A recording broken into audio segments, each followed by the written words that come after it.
नाजरीन, आपको अपडेट करें विहाड़ी से, जहां हमारे ब्यूरो चीफ मोहम्मद अबूबकर खान बलोच के मुताबिक district police officer Vehari Muhammad Tariq Aziz की हदायत पर जिला भर में जुराइम पेशा अनासर के खिलाफ बिला तफरीक कार्रवाइयां जारी। इस सिलसिले में SDPO सर्कल सदर मजहर हयात की जेर निगरानी SHO थाना सिटी विहाड़ी इंस्पेक्टर शकूर बेग और assistant sub inspector Mazhar Farid Gondal ने जुराइम पेशा अनासर के खिलाफ कार्रवाई करते हुए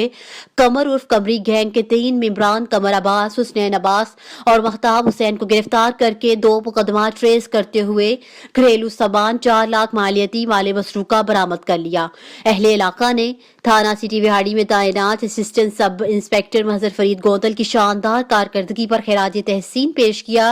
assistant sub inspector Mazhar Farid Gondal की मीडिया नुमाइंदगान से गुफ्तगू करते हुए कहना था कि शहरियों को कीमती मालूमात से महरूम करने वाले अनासर किसी रायत के मुस्तहिक नहीं। ऐसे अनासर के खिलाफ बिला तफरीक सख्त कानूनी कार्रवाई अमल में लाई जाएगी।